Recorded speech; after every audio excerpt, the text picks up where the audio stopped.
पशुपालकों मत्स्य पालकों से सीएम धामी ने किया संवाद। सीएम धामी ने उत्तराखंड में पशुपालन, दुग्ध उत्पादन और मत्स्य पालन के क्षेत्र में लगातार उल्लेखनीय प्रगति का किया जिक्र। लाभार्थियों ने की सरकार की योजनाओं की सराहना। कैबिनेट मंत्री खजान दास के मंत्री आवास आवंटन से जुड़ी फाइल गुम होने के मामले पर कांग्रेस ने सरकार को घेरा। कांग्रेस प्रदेश अध्यक्ष गणेश गोदियाल ने सरकार की कार्यप्रणाली पर गंभीर सवाल किए खड़े। गोदियाल ने की मामले की पारदर्शी जांच की मांग।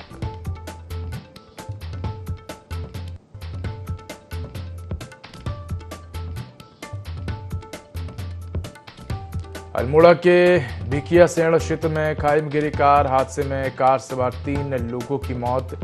जागर कार्यक्रम संपन्न कराने के बाद अपने घर वापस लौटते समय हुआ हादसा।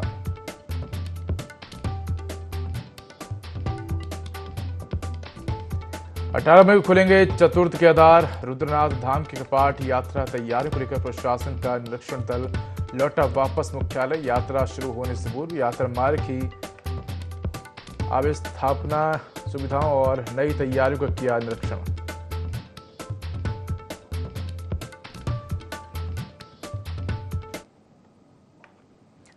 नमस्कार, मैं उदय देवभूमि लाइव में आपका स्वागत है। बुलेटिन की शुरुआत करेंगे तमाम बड़ी खबरों के साथ। देहरादून में आयोजित पशुपालकों, दुग्ध उत्पादकों और मत्स्य पालकों के संवाद कार्यक्रम में मुख्यमंत्री पुष्कर सिंह धामी ने प्रतिभाग किया, जहां उनका भव्य स्वागत किया गया। इस दौरान मुख्यमंत्री ने कहा कि उत्तराखंड में पशुपालन, दुग्ध उत्पादन और मत्स्य पालन के क्षेत्र में लगातार उल्लेखनीय प्रगति हो रही है और किसान भाई बहन तेज गति से आगे बढ़ते हुए अपनी आजीविका मजबूत कर रहे हैं, साथ ही ग्रामीण अर्थव्यवस्था को भी नई मजबूती दे रहे हैं। मुख्यमंत्री ने कहा कि सरकार वर्ष 2022 से लगातार ऐसी नीतियों पर काम करे जिनसे किसानों और पशुपालकों को सीधा लाभ मिले, उनकी आर्थिक स्थिति मजबूत हो और रोजगार के नए अवसर पैदा हो। उन्होंने कहा कि सरकार अनुदान सहित कई योजनाओं के माध्यम से किसानों को हर संभव सहायता देने का प्रयास कर रही है। वहीं कार्यक्रम में कैबिनेट मंत्री सौरभ बहुगुणा ने कहा कि सरकार की कोशिश है कि सीधे लाभार्थियों को मुख्यमंत्री के सामने बुलाकर उनकी समस्याएं, सुझाव और योजनाओं का फीडबैक लिया जाए ताकि भविष्य की योजनाओं को और बेहतर तरीके से बनाया जा सके। कार्यक्रम में पहुंचे लाभार्थियों ने भी सरकार की योजनाओं को लाभकारी बताते हुए कहा कि ऑनलाइन पोर्टल और सरकारी सहायता के जरिए उनकी आय में बड़ा इजाफा हुआ है और आज उनका रोजगार पहले से कहीं ज्यादा मजबूत हुआ है।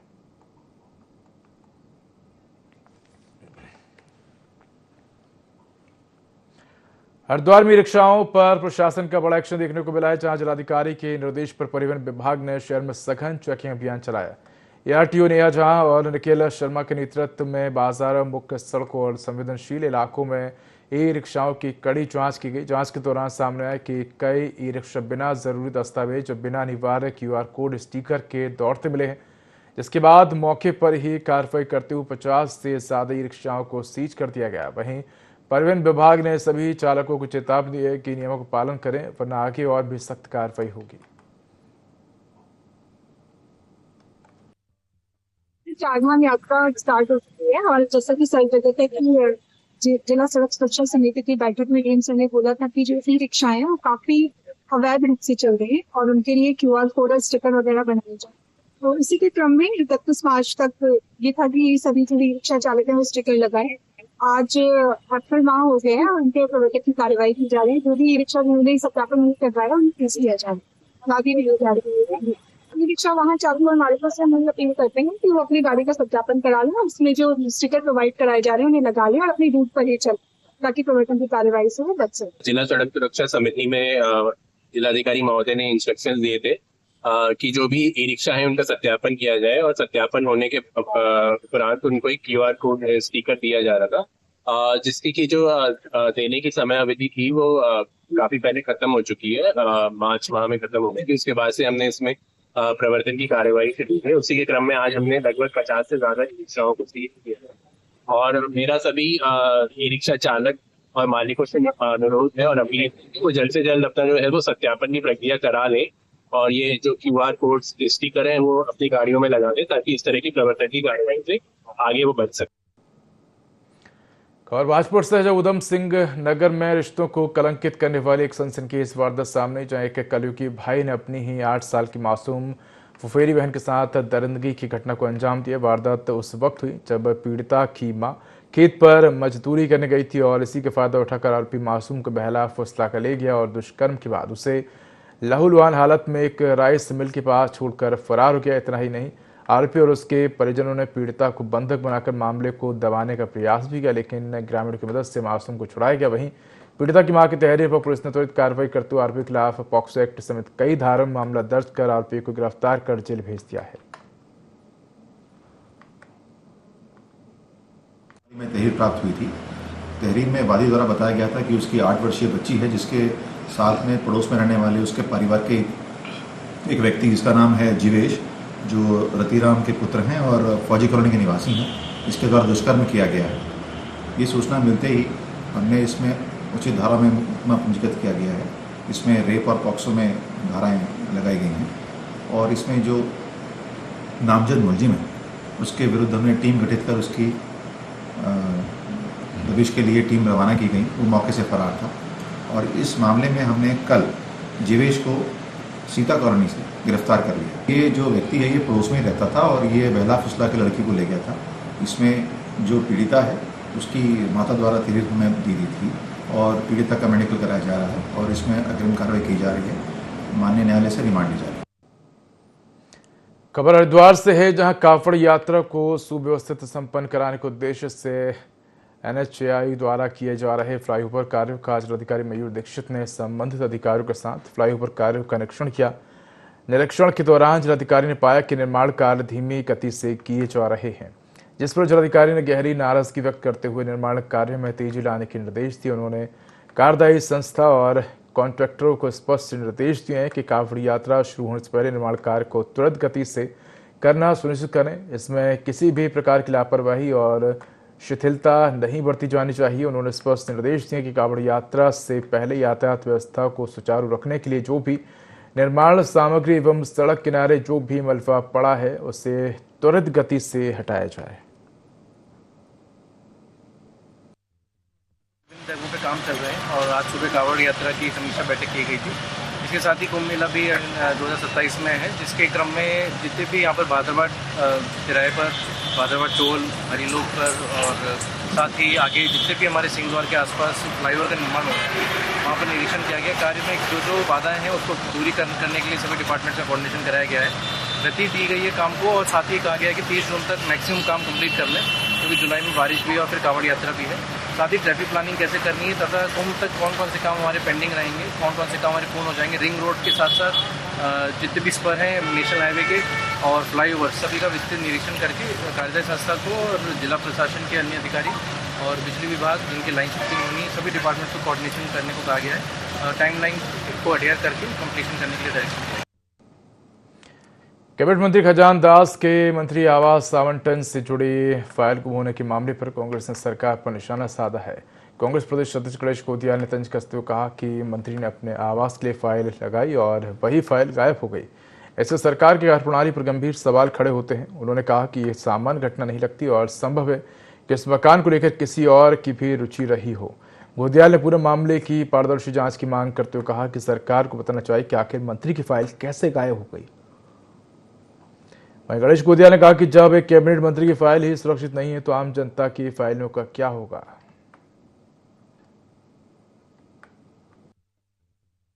आवास के लिए फाइल लगाई और वो फाइल ही गुम हो गई, तो इस सरकार में ये सरकार की कार्यप्रणाली इससे समझी जा सकती है कि सरकार की कार्यप्रणाली क्या है। और यकीनन मंत्री की फाइल गुम अगर हुई है तो निश्चित रूप में उस मकान के लिए कोई दूसरा इंटरेस्टेड होगा जिसने फाइल गुम कराती है। तो ये सब है, यही होगा, बाकी और तो कुछ होगा नहीं। मैं ये कह रहा हूँ इनकी कार्यप्रणाली बिल्कुल हर जगह पर संदेहास्पद है और इनकी कार्यप्रणाली के सामने हर स्थान पर प्रश्नवाचक चिन्ह है, हर जगह पर प्रश्नवाचक चिन्ह। इस तरह की इनकी कार्यप्रणाली। भू बैकुंठ नगरी बद्रीनाथ धाम में 23वीं वाहिनी भारत तिब्बत सीमा पुलिस बल द्वारा 1 दिवसीय निःशुल्क चिकित्सा शिविर का आयोजन किया गया, जिसमें स्वास्थ्य जांच से लेकर निःशुल्क औषधि वितरित की सुविधा प्रदान की गई। बद्रीपुरी के GMVN गेस्ट हाउस चौक के समीप लगे इस चिकित्सा शिविर में बड़ी संख्या में बद्रीपुरी के स्थानीय निवासियों, व्यापारियों, साधु संतों, डंडी कंडी मजदूरों, बच्चों से लेकर आम श्रद्धालु लाभान्वित हुए।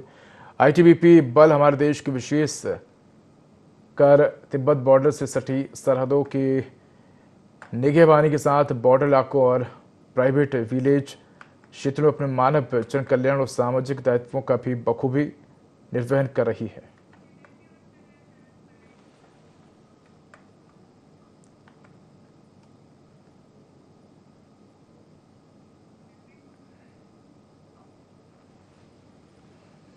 तो शिविर में निःशुल्क औषधि वितरित की गई। शिविर में सभी लोगों ने जांच कराई है।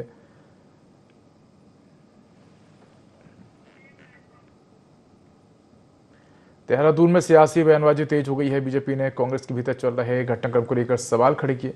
बीजेपी के मीडिया प्रभारी मनबीर चौहान ने कहा कि कांग्रेस के हालिया बयान और आरोप पार्टी की आंतरिक स्थिति को दर्शाते। उन्होंने कहा कि प्रदेश अध्यक्ष द्वारा भावुक होकर दिए गए बयान और एक महिला द्वारा लगाए गए आरोपों में कांग्रेस के वरिष्ठ नेताओं के नाम सामने आना गंभीर मामला है। उनके मुताबिक ये साफ संकेत है कि पार्टी के अंदर सब कुछ ठीक नहीं चल रहा है। बीजेपी का कहना है कि पहले कांग्रेस पर जनता को गुमराह करने के आरोप लगते थे, लेकिन अब हालात ऐसे हो गए हैं कि पार्टी के नेता आपस में ही आरोप प्रत्यारोप लगा रहे हैं। उन्होंने इसे प्रदेश के लिए चिंता का विषय बताया।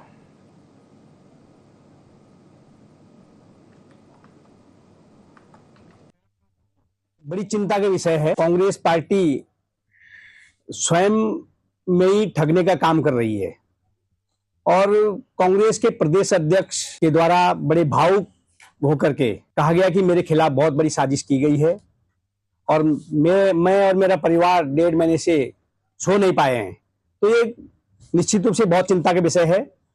और महिला के द्वारा भी कहा गया कि जो साजिश करता है उसके द्वारा भी कांग्रेस के दिग्गज नेताओं का नाम लिया गया, इसलिए वो झांसे में आई हैं। ये स्पष्ट है कि कांग्रेस पार्टी ने हमेशा जनता को ठगने का काम किया है। अब जनता जब समझदार हो गई है, जनता उनके द्वारा नहीं ठगी जा रही है, तो अब कांग्रेस के नेता आपस में ही ठगी का काम कर रहे हैं। ये इसलिए प्रदेश के लिए भी ये चिंता का विषय है।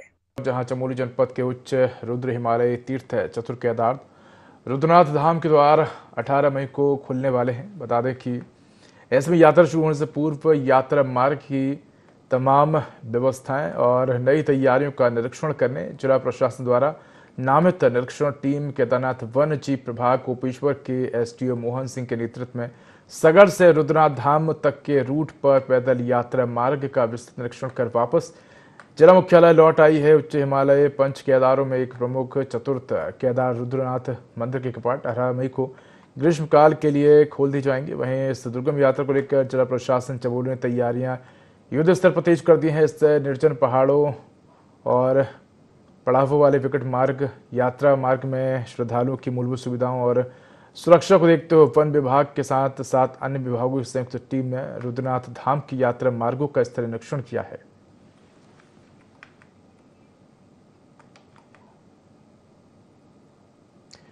चैतुर रुक करेंगे अगली खबर का और खबर आपको बता दें, जहां वन अधिकार संगठन और पूर्व सैनिक संगठन के संयुक्त मोर्चे द्वारा बिंदु खत्ता को राजस्व गांव घोषित करने की मांग को लेकर किए जा रहे धरना जारी है।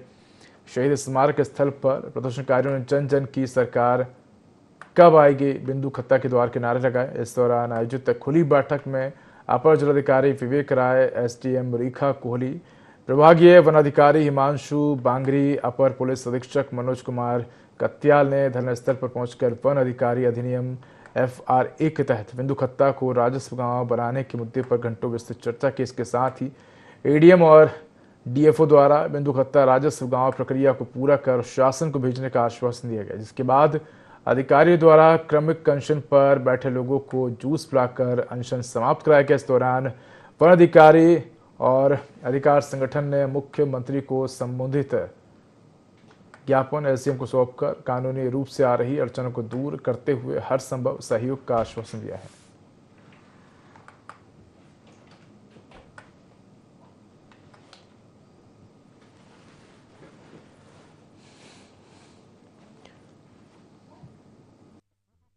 तरह से हमारी लगातार अनदेखी की जा रही है और दावे हमारे स्वीकृत होने के बावजूद उस पर किस वजह से रोका गया है, अगर कोई रोक है या कोई कारण ऐसा है कि उसमें कोई कमी है तो वो भी नहीं बताया जा रहा। तो उसकी मांग के लिए जो हमने वो किया था तो वो हमने इनके माध्यम से अभी भेजा है, ADM साहब के माध्यम से हमने दिया है।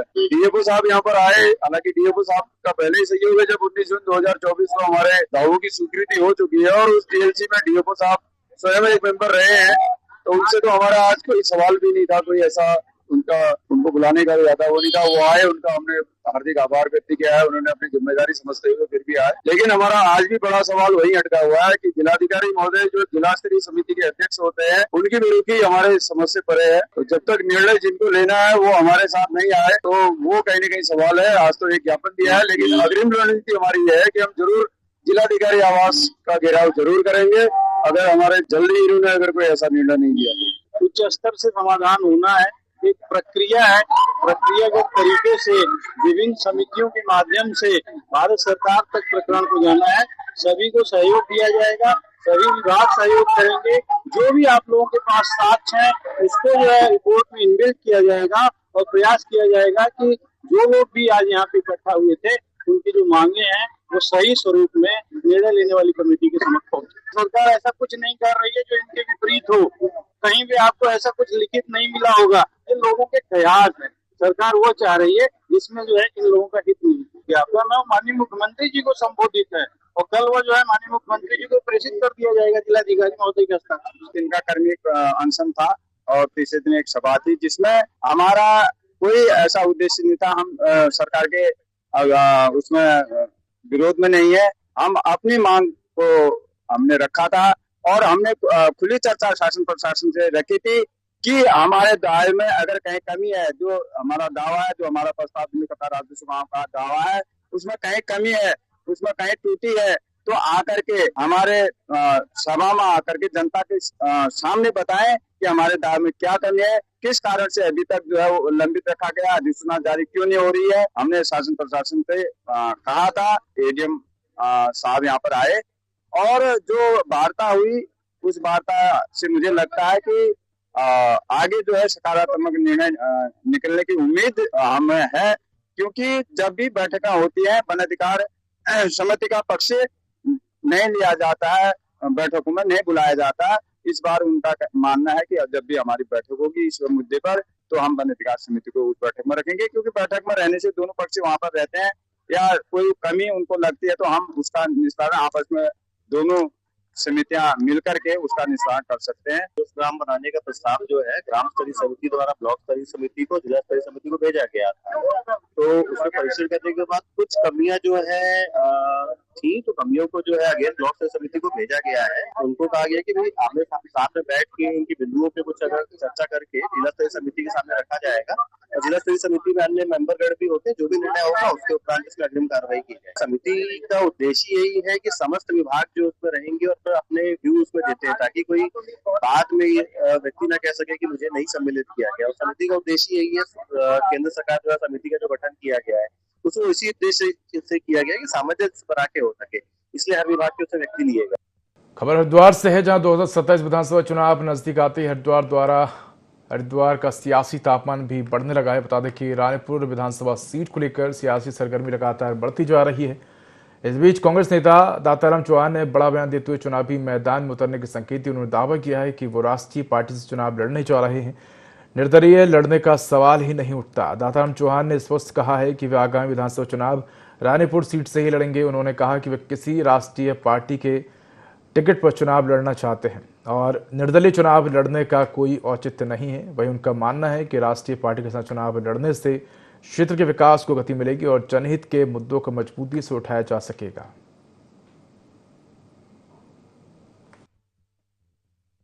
मेरी तैयारी जनता के जनमत के साथ है।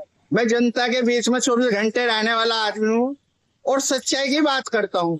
रानीपुर विधानसभा से 1000% इलेक्शन लड़ूंगा और पार्टी से ही लड़ूंगा। मैं आपको बता देना चाहता हूँ, दाताराम चौहान राष्ट्रीय पार्टी से ही लड़ेगा, निर्दलीय का तो कोई सवाल ही नहीं उठता। वैसे पब्लिक जनमत अगर वो मेरे को आगा निर्दलीय लड़ना, मैं निर्दलीय में लड़ूंगा।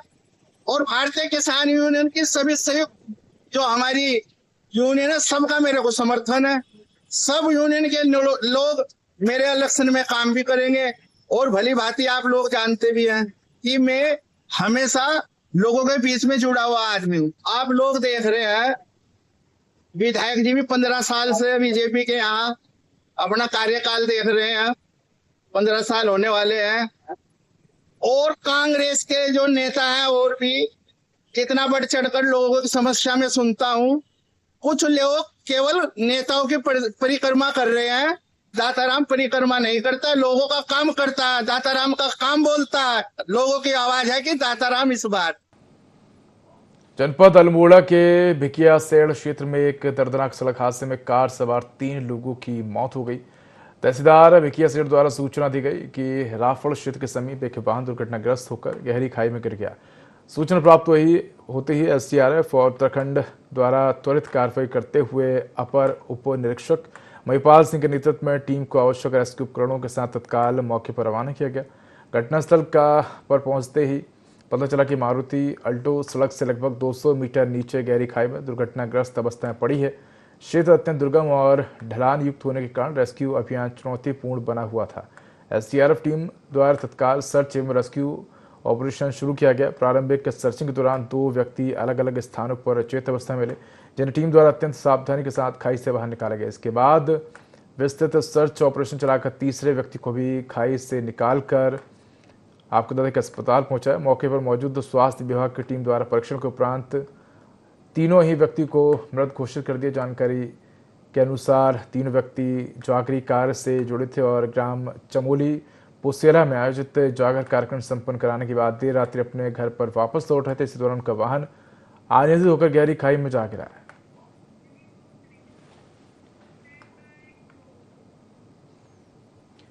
तो फिलहाल इस बुलेटिन में इतना ही। खबरों का अधिक अपडेट के लिए देखते रहिए i24। नमस्कार।